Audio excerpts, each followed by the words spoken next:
Bapak, di sini saya akan melakukan pemeriksaan isi saraf pada Bapak berkaitan dengan keluhan Bapak. Selama pemeriksaan mungkin ada terasa tidak nyaman, tapi saya sudah meminimalisir. Apakah Bapak bersedia, Pak? Baik, silakan ke pemeriksaan ya, Pak.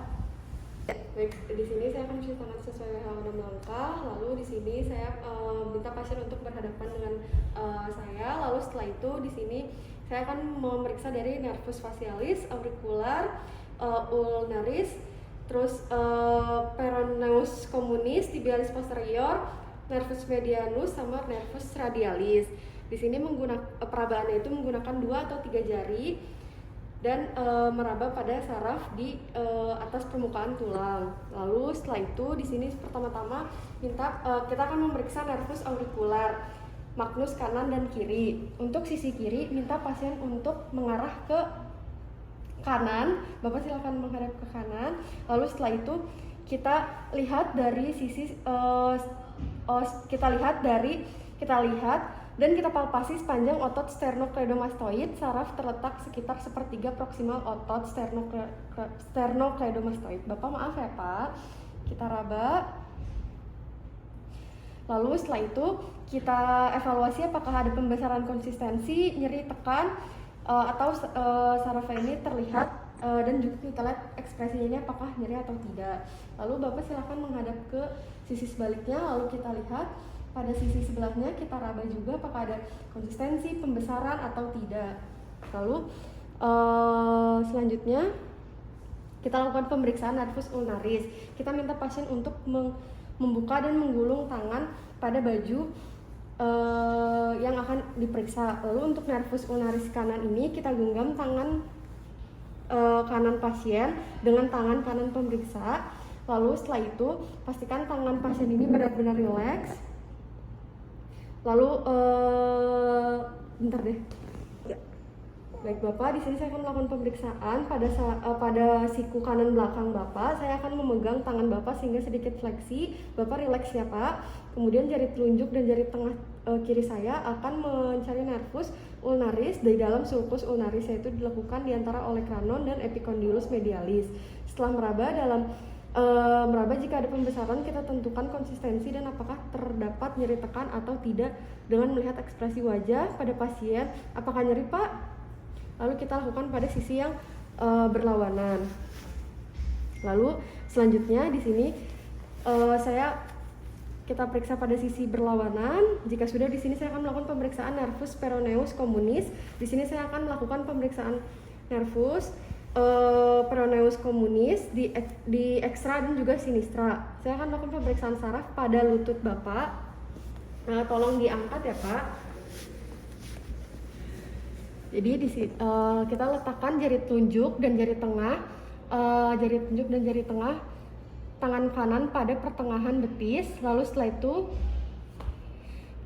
betis kiri bagian luar pasien sambil pelan-pelan meraba ke atas sambil menemukan tonjolan tulang, kaput fibula. Setelah itu raba 1 cm ke arah belakang. Pak rileks ya Pak. Dengan tekanan ringan kita pindahkan secara bergantian. Lalu apabila terdapat pembesaran deskripsi konsistensi dan apakah dapat nyeri tekan, kita lihat sambil melihat ekspresi pasien. Apakah nyeri Pak? Baik, selanjutnya di sini kita periksa pada sisi sebelahnya.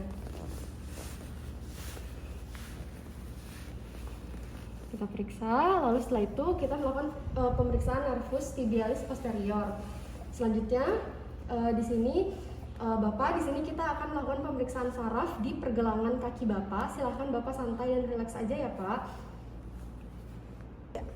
Pertama, kita raba nervus tibialis posterior di bagian belakang di bawah dari malleolus medialis dengan menggunakan tangan kanan dan kiri saling menyilang agar dapat membandingkan bagian kanan dan kiri. Lalu setelah itu kita lakukan dengan tekanan yang ringan pada saraf tersebut dan kita pindahkan secara bergantian. Lalu apabila ada pembesaran, kita lihat ada konsistensinya dan juga apakah terdapat nyeri sambil kita melihat ekspresi pasien. Apakah ada nyeri Pak?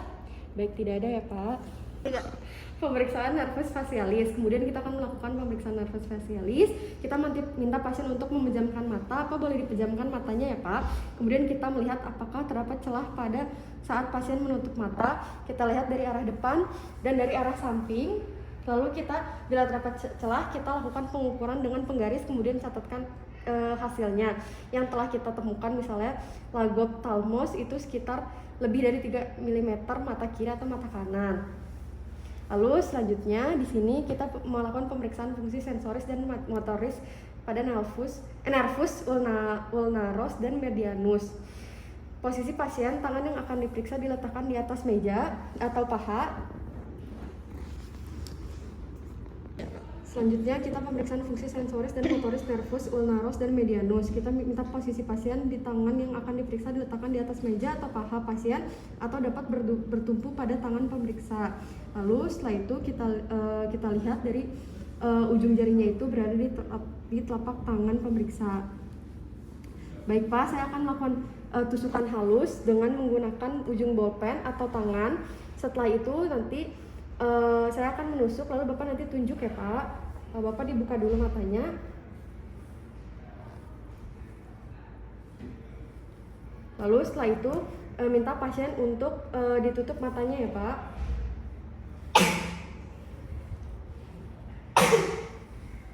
Baik, di sini Bapaknya bisa menunjukkan lebih dari 2 titik.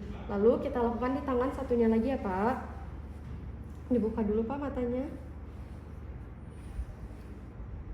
Baik, lalu selanjutnya matanya ditutup ya Pak. Lalu selanjutnya pemeriksaan fungsi motorik nervus ulnaris, yaitu dengan kekuatan otot jari kelingking. Tangan kiri pemeriksa memegang jari manis, lalu jari tengah dan jari telunjuk kanan dari pasien. Kemudian telapak tangan pasien menghadap ke atas, lalu posisinya agak diekstensi. Lalu setelah itu kemudian posisikan jari kelingking.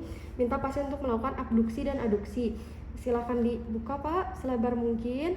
Lalu setelah itu kita lihat dari jari-jari yang lainnya. Lalu setelah itu bila pasien dapat melakukan, minta pasien menahan kelingking dari posisi yang paling jauh, kemudian dengan menggunakan jari telunjuk. Pak, tolong gerakan ke posisi kelingking paling jauh, lalu tahan ya Pak. Baik, jika sudah di sini bila jari kelingking pasien dapat menahan dorongan ibu jari pemeriksa, berarti kekuatan ototnya itu kuat. Jika tidak itu sedang, lalu jika tidak sama sekali itu termasuknya lumpuh. Lalu kita periksa pada sisi sebelahnya. Selanjutnya pemeriksaan fungsi motorik nervus medianus, yaitu tangan kanan pemeriksa memegang jari telunjuk sampai kelingking. Lalu setelah itu minta tangan kanan pasien agar telapak tangan pasien menghadap ke atas dalam posisi ekstensi, lalu ibu jari ditegakkan ke atas sehingga tegak lurus terhadap telapak tangan pasien, lalu seakan-akan menunjuk ke arah atas. Lalu kita pertahankan posisinya. Lalu setelah itu kita minta pasien untuk melakukan abduksi dan aduksi. Lalu setelah itu kita tolong diposisikan yang paling jauh seperti tadi ya Pak. Lalu setelah itu kita tahan. Jika pasiennya ini dia bisa menahan itu kuat, lalu jika sedikit goyah itu sedang, lalu jika tidak sama sekali itu lumpuh. Lalu setelah itu pemeriksaan fungsi motorik nervus radialis. Tangan kiri pemeriksa memegang punggung lengan bawah tangan kanan pasien, lalu minta pasien menggerakkan pergelangan tangan terkepal ke atas. Lalu setelah itu pasien diminta bertahan pada posisi ekstensi, lalu dengan tangan kanan pemeriksa menarik tangan ke arah pemeriksa.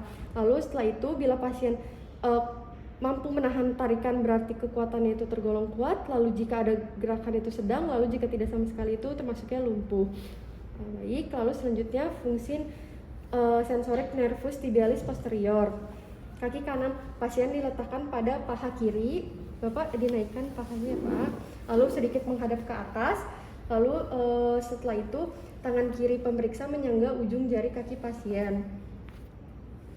Lalu setelah itu cara pemeriksaan tersebut itu seperti pada rasa raba tangan. Lalu setelah itu pasien minta untuk menunjukkan 2 titik.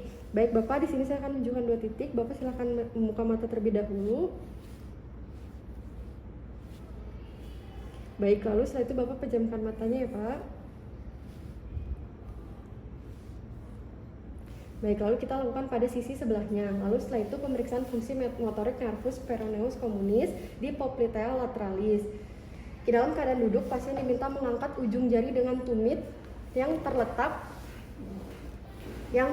pada di lantai, lalu kita ekstensi maksimal seperti berjalan dengan tumit. Pak, naikkan kakinya ya Pak. Baik, lalu setelah itu kemudian pemeriksa menahan. Pak, ditahan ya Pak. Bila ada gerakan, pasien mampu menahan tekanan berarti itu kuat. Jika sedikit tekanannya itu sedikit ada gerakan itu sedang, lalu jika tidak ada sama sekali itu berarti lumpuh. Baik Bapak, untuk pemeriksaannya sudah selesai. Nanti saya akan mencatatnya di rekam medis. Apakah ada yang ditanyakan? Tidak. Baik, terima kasih ya Pak.